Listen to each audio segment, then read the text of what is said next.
Estamos en el capítulo 3, los versos del 12 al 16, donde tuvimos la lectura devocional. Me gustaría nuevamente leer este pasaje. Dice la palabra: no que lo haya alcanzado ya, ni que ya sea perfecto, sino que prosigo por ver si logro hacer aquello para lo cual fui también asido por Cristo Jesús. Hermano, yo mismo no pretendo haberlo ya alcanzado, pero una cosa hago, olvidando ciertamente lo que queda atrás y extendiéndome a lo que está delante, prosigo a la meta, al premio del supremo llamamiento de Dios en Cristo Jesús. Así que todos los que somos perfectos, esto mismo sintamos, y si otra cosa sentís, eso también os lo revelará Dios. Pero en aquello a que hemos llegado, sigamos una misma regla, sintamos una misma cosa. El mensaje lo hemos titulado Perseverando juntos y disfrutando. Padre, gracias por la oportunidad de traer tu palabra en esta hora. En tus manos nos ponemos, Señor, y te suplicamos que tú nos guíes en este momento, que tu Espíritu nos capacite para hablar en tu nombre. En el nombre de Jesucristo. Amén. Bueno, en el mensaje anterior estuvimos hablando del apóstol Pablo, el autor de esta carta, de su antigua vida, un hombre que había llegado a Cristo de un trasfondo religioso, un joven estudioso que se había ganado el derecho a alardear delante de sus iguales su herencia, su educación, sus logros, su apasionado celo, su posición, su vehemencia, eran realmente todos parte de su preparación para ocupar un asiento en la corte suprema de los judíos, llamada el Sanedrín. Aquel todopoderoso, digamos, reconocimiento de su nombre le daba la ventaja hasta que fue interceptado por el Cristo resucitado y soberano.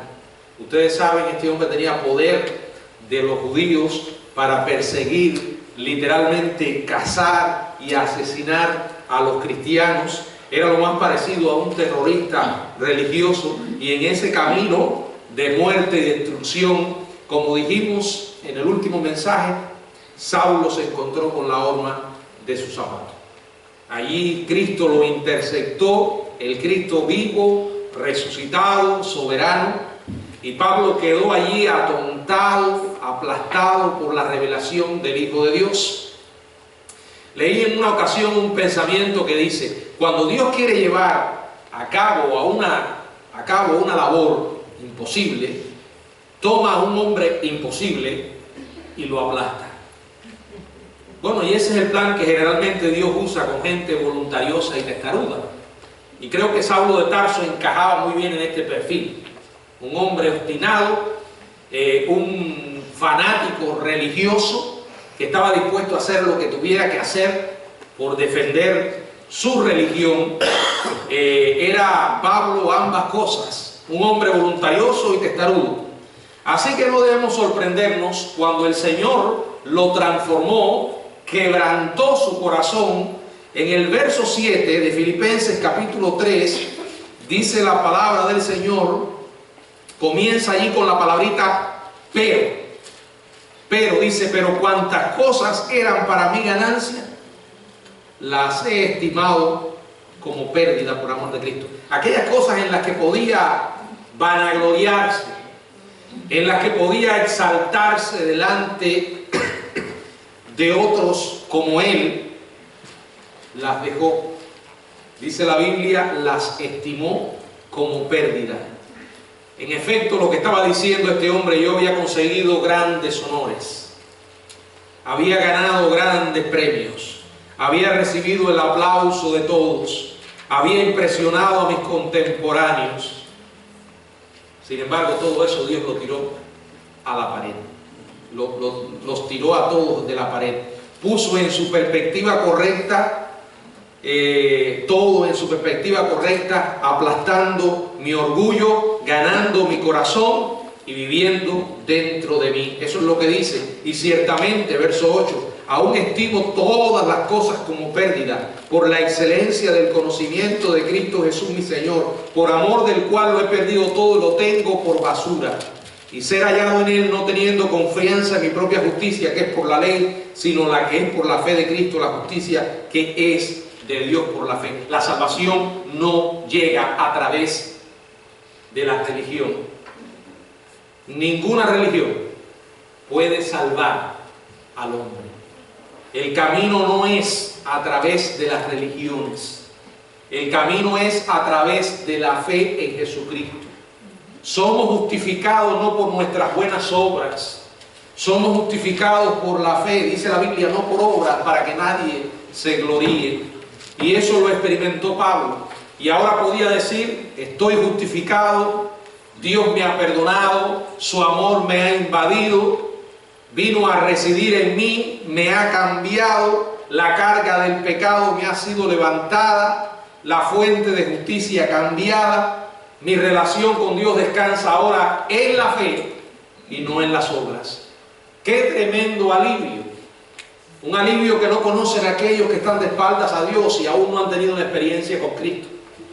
Porque viven esforzándose una y otra vez, intentando producir obras para ganarse el favor de Dios, cosa que es absolutamente imposible.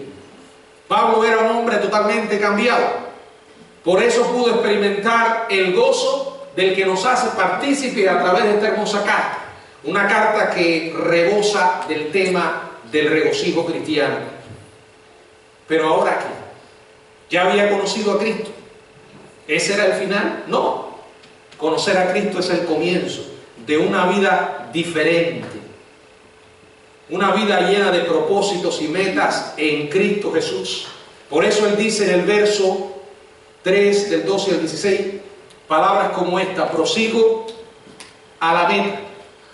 Prosigo a la meta. Es el comienzo. Dios no nos salva simplemente para que le conozcamos. La salvación no se trata de que solo nuestros pecados han sido perdonados. Dios nos deja aquí con un propósito. Y el gran propósito es que glorifiquemos su nombre. Encuentro estas primeras líneas de los versos del 12 al 16, no poco reveladoras. Con un historial como el que tenía Pablo, podría pensar que todo estaba seguro. Mucha gente piensa eso. Creen que clasifican para llamarse super santos y en realidad tienen una mente inflada, casi al punto de que comienzan a creerse lo que podría llamarse sus propios comunicados de prensa. Viven enamorados de sí mismos. ¡Qué error! Porque la salvación no se trata de que solamente Dios nos ha extendido un favor que no merecíamos, que se llama gracia, sino que seguimos andando delante de Él por pura gracia. Y este hombre no había terminado. Aquí lo expresa, después de haber hablado de su testimonio y de la transformación que Cristo hizo, de cómo dejó todas aquellas cosas que marcaban su vida pasada para mirar a Jesucristo. Y aquí podemos ver 5 ideas en estos versículos del 12 al 16, 5 ideas que realmente sumarizan su filosofía de vida, podríamos decir su nuevo estilo de vida, lo que significaría para Pablo la vida cristiana. Quiero que me sigan en estos principios. Lo primero que dice es que el plan es progreso, crecimiento, madurez, no perfección. Por 2 veces lanza la declaración de que él está lejos de ser perfecto. Miren el verso 12. No que lo haya alcanzado ya, ni que ya sea perfecto. ¿Verdad? Y miren lo que dice el verso 3. Yo mismo no pretendo haberlo ya alcanzado. Es que no hay perfección en la vida cristiana. Sí, está dentro del plan de Dios, más allá del aquí y el ahora. Cuando el Señor nos glorifique, lo que dice Romanos capítulo 8, allí en la cadena de la salvación está la palabra glorificó, y es tan cierta que aparece en pasado, como si Dios ya lo hubiera hecho. Allí alcanzaremos la total perfección. No aquí, no ahora, no de este lado, Ahora, eso no implica que vamos a tener una actitud pasiva. La vida cristiana está marcada por una vida de crecimiento, de progreso, a través del cual somos transformados a la imagen de Cristo. Dios tiene que hacer una obra. Y créanme, nos falta mucho por llegar a ser semejantes a Cristo. La verdadera y completa calidad divina en su forma final, sin espacio para mejoramiento, será en el futuro. Por eso tenemos que, mientras tanto, perseverar, porque la imperfección continúa marcando nuestra vida. Si se ha llegado a pensar que usted ya es perfecto, está perdido. Yo no sé usted, pero a mí frecuentes recordatorios me llegan haciéndome pensar de mi imperfección. Es una verdad en mí, es una verdad en ti, es una verdad en todos. Somos imperfectos, vivimos en un mundo imperfecto, rodeado de gente imperfecta, quienes siguen a diario un modelo de imperfecciones. Qué feliz es aquella persona que entiende esto y que se mantiene recordando su naturaleza imperfecta. Entonces comenzaremos a ver la vida de una manera diferente. Ya no será tan irritante si uno recuerda que la meta es la marcha en crecimiento, no la perfección aquí y ahora, porque no la alcanzaremos de este lado. Por eso las personas perfeccionistas, ¿no han conocido gente así? Tienen una tremenda batalla con esto, porque se olvidan que ellos no son perfectos y quieren que otros vivan una vida sin faltas. Las personas perfeccionistas son unos infelices, sufren mucho y hacen sufrir a otros. Este hombre, con una transparencia total, admite su imperfección. A esto yo lo llamo vulnerabilidad. No tenía temor ninguno reconocer que no lo había alcanzado, que no era perfecto. Y como dije, lo menciona 3 veces. Ahora, si seguimos meditando en el pasaje, el segundo principio que marcó la vida de Pablo, una vida en la que la perseverancia resaltaba, perseverando en la iglesia juntos y disfrutando, es este: el pasado pasó, olvídalo. Miren lo que dice el verso 3: olvidando ciertamente lo que queda atrás. El término griego significa olvidar por completo. Esto era en realidad un término atlético usado para calificar a un corredor que pasaba a otro en una carrera, y una vez que hubiera alcanzado la delantera, nunca debía mirar atrás, tenía que olvidar al otro corredor, enfocarse en la cinta que tenía delante y no en los que corrían con él, junto a él, o los que había dejado atrás. Usted no puede ser una persona feliz si se pasa la vida mirando al pasado. Es una gran pérdida de tiempo. ¿Por qué? Porque lo pasado es absolutamente imposible cambiarlo. ¿Qué hay en el pasado? Solo 2 cosas: grandes logros y grandes realizaciones que pueden ponernos orgullosos cuando los revivimos, o indiferente porque descansamos en ellos y nos quedamos ahí. O pueden haber también fracasos y derrotas que despiertan en nuestra vida sentimientos de vergüenza y de culpa. Entonces viene la pregunta: ¿por qué alguien querría regresar a semejante Senegal? Realmente no puedo imaginármelo. El recordar esos inútiles e ignominiosos sucesos de ayer mina nuestra energía para enfrentarnos con el presente. El revivir los errores pasados, en lugar de olvidarlos por la gracia, nos desvía y desmoraliza. Y no hay ladrones peores del gozo que los recuerdos pasados que nos obsesionan. Pablo dice, olvídalo, olvida el pasado. Si quieres realmente perseverar y permanecer en gozo, olvida lo que queda atrás. Vive el presente. Aquellas cosas que podemos hacer hoy y enfocarnos en lo que podemos hacer mañana. Y de ahí viene el tercer principio. El futuro encierra esperanza. Alcánzala. Dice Pablo en el verso 13, extendiéndome a lo que está delante. Y esto es una figura de las carreras de carros tan populares en los Juegos Olímpicos.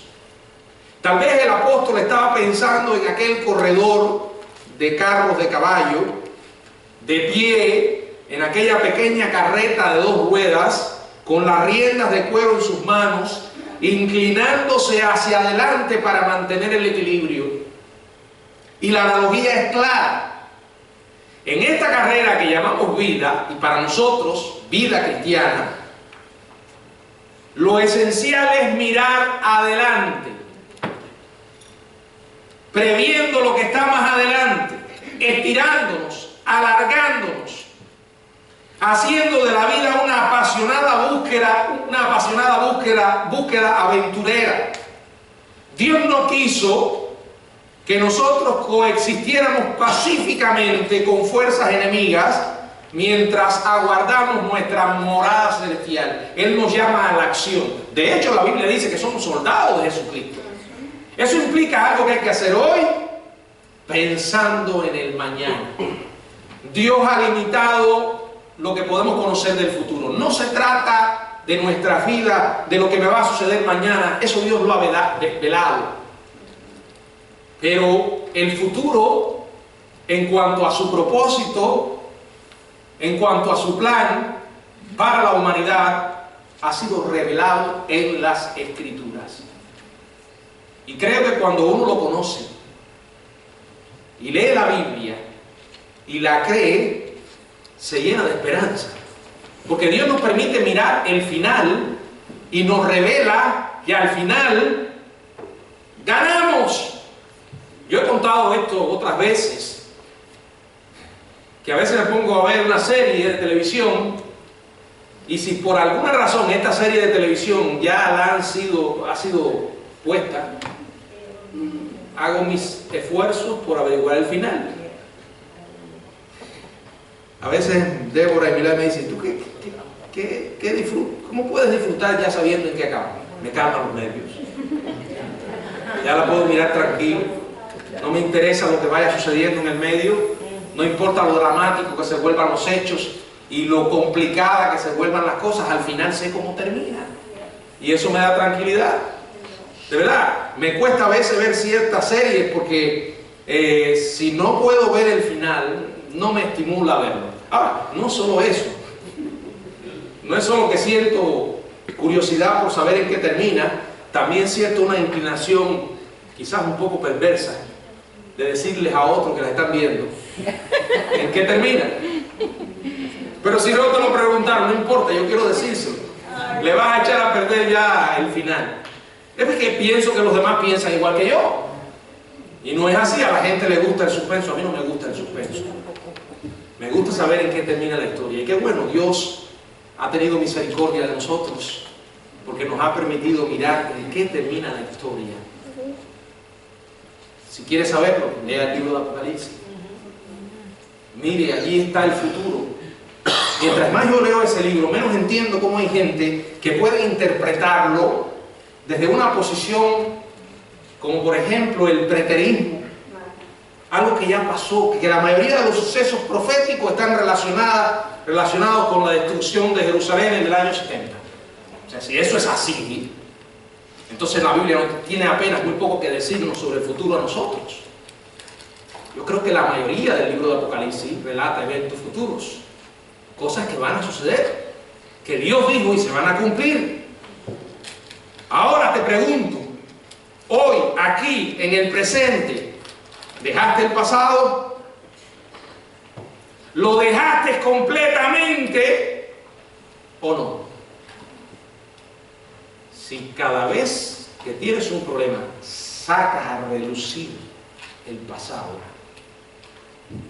realmente no has olvidado. Ahora, no significa desprogramar, o sea, borrarlo de nuestra mente. Sabemos que eso es imposible. Cuando la Biblia habla de olvidar pasa por alto el pasado. Déjalo. Segundo, ¿estás avanzando? ¿Hay progreso en tu vida? ¿Estás creciendo? Segundo, tercero, ¿tienes la mirada puesta en lo que viene? Lo mejor está por venir. Esto cada día se pone peor, pero lo que nos ayuda a seguir resistiendo es que Dios nos permitió mirar al futuro. Dios sabía exactamente lo que iba a pasar, y Él, bueno, en Mateo 24 llega a decir: cuando el Hijo del Hombre venga, ¿hallará fe en la tierra? O sea, eso es una revelación de que las cosas no es que estén malas, es que se van a poner peor. Y Dios nos permite alimentarnos en fe y esperanza al abrirnos la puerta del futuro, a quitar el velo. Eso es lo que significa el libro de Apocalipsis: revelación, desvelar, para que miren. Y cuando creas que no puedes seguir, mira al futuro. El Señor dice: persiste, porque todo no ha terminado. Vas a llegar. No se trata de ti, sino de mí y de lo que yo he dicho. En cuarto lugar, el secreto es una actitud decidida. Manténla. Pablo menciona específicamente el mantener la actitud correcta. La actitud es un ingrediente vital, de vital importancia en la vida del que quiere perseverar. Si no tenemos una actitud positiva, muchas veces nos quedaremos en el camino. De paso le diré cómo lo presenta Pablo. Aquí Pablo les concede a otro la libertad de crecer a su propio paso. Dice en el verso 15: si otra cosa sentís, eso también os lo revelará Dios.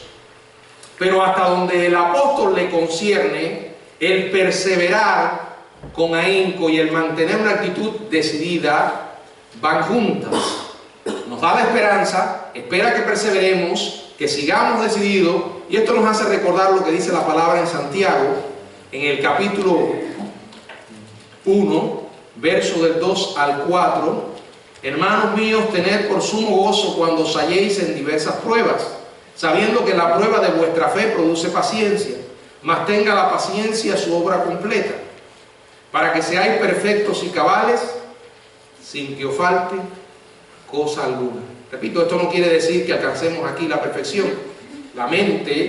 En la mente de Santiago está la madurez, y esto es una reacción, lo que se llama reacción en cadena. Van a venir las aflicciones, van a venir las pruebas, eso va a hacer impacto en nuestra paciencia, nos va a dar la oportunidad de crecer.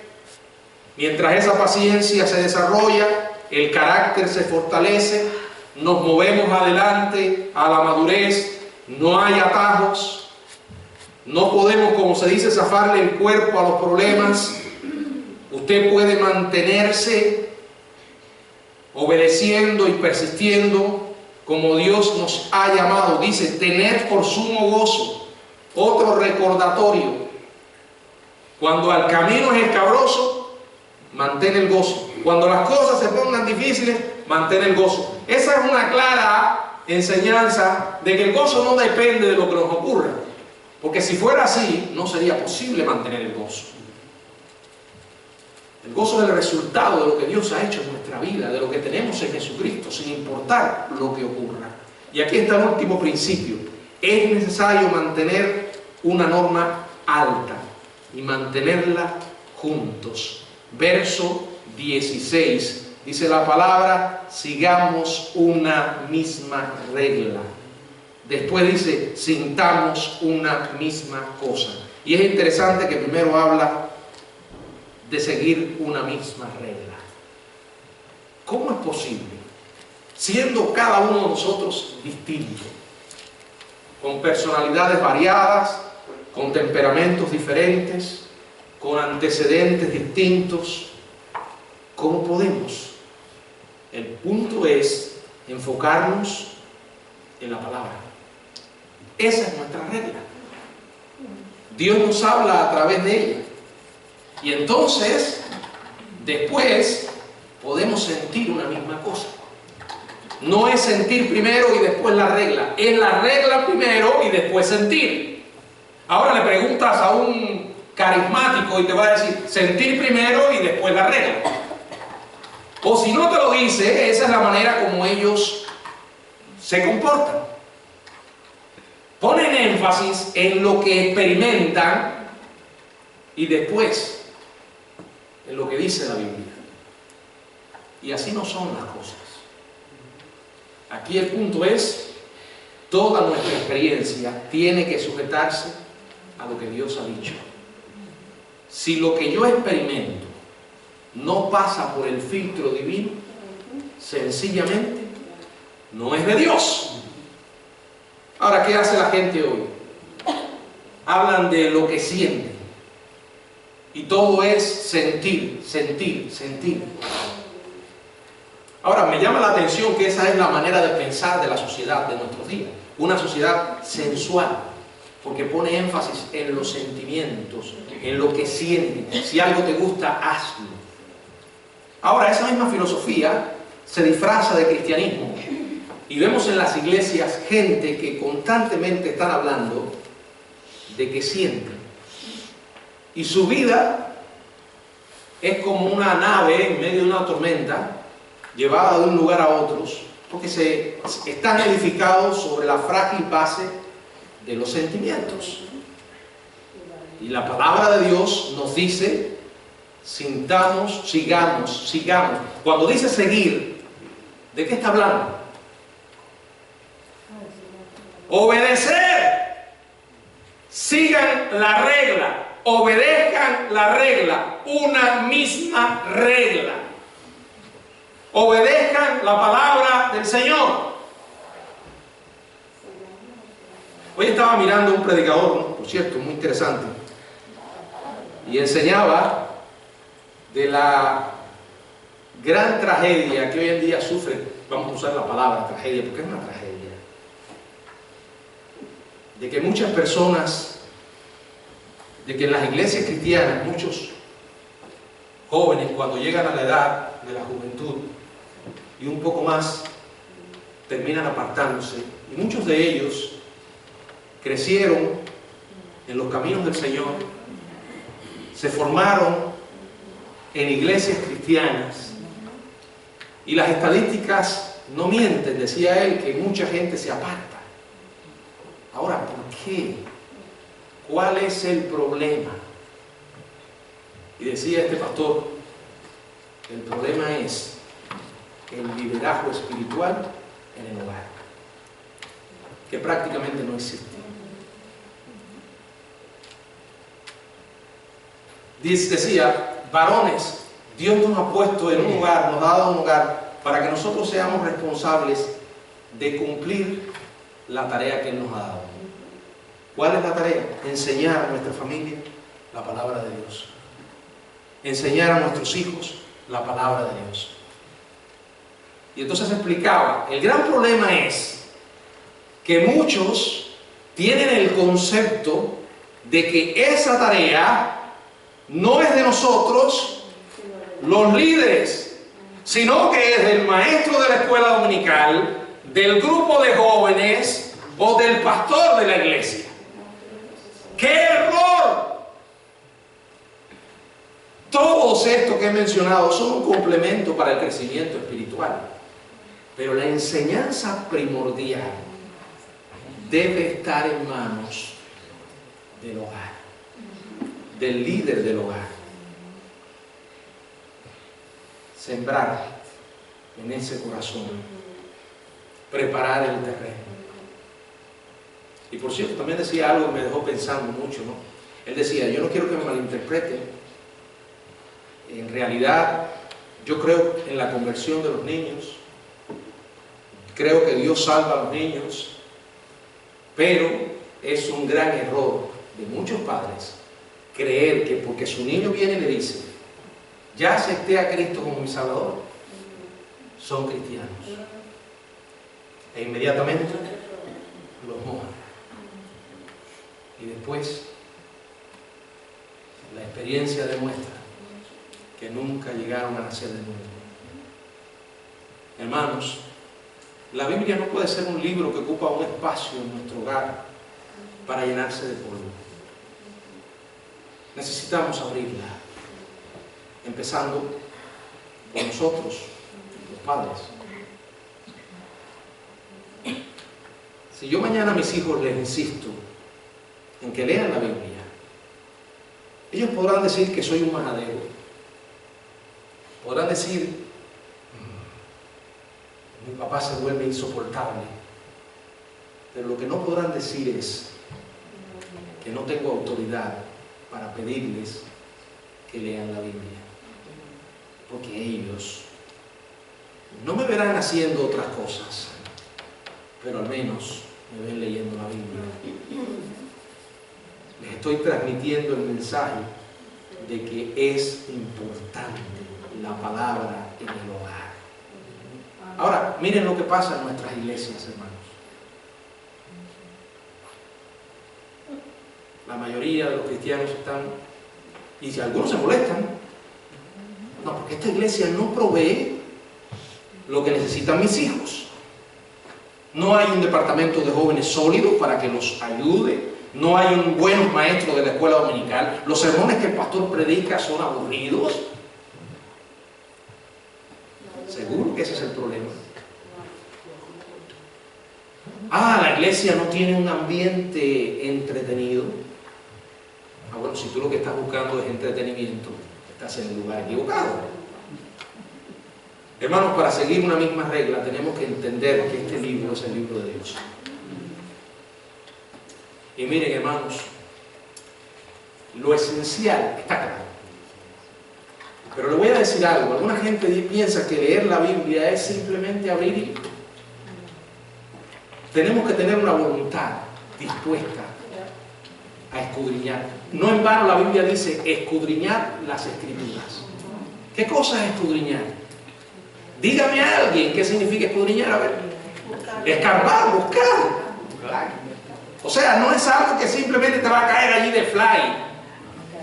Hay pasajes de la Biblia que hay que leer una y otra vez. Hay que intencionalmente persistir en tratar de entender lo que Dios nos está diciendo. Se lo está diciendo a alguien que lleva años como pastor, que ha estudiado teología, y mientras más leo la Biblia, más cuenta me doy que necesito aprender mucho. Yo le contaba a Milady ayer, creo que fue hoy, desde que leo la Biblia de una manera intensa, porque no siempre he leído la Biblia como la estoy leyendo ahora. Y una de las metas que me tracé, hará unos 5 años, fue leer el libro de Proverbios, independientemente de lo que estuviera leyendo en la Biblia. Y termino el libro de Proverbios y vuelvo a leerlo, y termino y vuelvo a leerlo. Cuando yo empecé a leer el libro de Proverbios, ciertamente había muchos pasajes que no sabía con precisión lo que querían decir. A medida que he ido leyendo el libro de Proverbios, por la gracia de Dios, Dios me ha ido aclarando. Mire, cuando usted coge un versículo, escuche esto, y lo lee una y otra vez, y ora, y le pide a Dios que le revele lo que realmente quiere decir, Dios lo va a hacer. Y escuche esto, sin necesidad de buscar un comentario. Después de caerle un comentario, lo que va a hacer es confirmar lo que ya Dios le reveló. Cuando leo el libro de Proverbios, voy marcando proverbio por proverbio. Y hoy comprobé de una manera muy grata que la mayoría del libro de Proverbios Lo tengo marcado. ¿Qué quiere decir? Que Dios me ha ido poco a poco revelando lo que quiere decir. Ahora, ¿quiere que le diga que fue fácil? No. Eso cuesta. Cuesta tiempo, cuesta oración, cuesta persistir una y otra vez. Porque hay pasajes de la Biblia, no nos vamos a engañar, que son difíciles de entender, pero no son imposibles. Y lo mejor que tenemos es que el Maestro está en nosotros. ¿Quién? El Espíritu Santo. Dice la palabra que nos va a guiar a toda verdad. Para seguir una misma regla necesitamos conocer la regla. A veces le pedimos a Dios discernimiento y Dios te dice, lee la Biblia. El discernimiento no es algo que te va a caer así del cielo. El discernimiento es resultado de estar familiarizado con la verdad. Cuando tú estás familiarizado con la verdad, automáticamente puedes identificar el error. Pero si tú no conoces la verdad, mañana se va a aparecer Don Juan de los Palotes y te va a decir cualquier disparate y tú lo vas a creer. Por eso dice la Biblia, no seamos niños fluctuantes llevados por cualquier viento de doctrina. ¿Qué es un niño? Alguien que se cree cualquier cuento.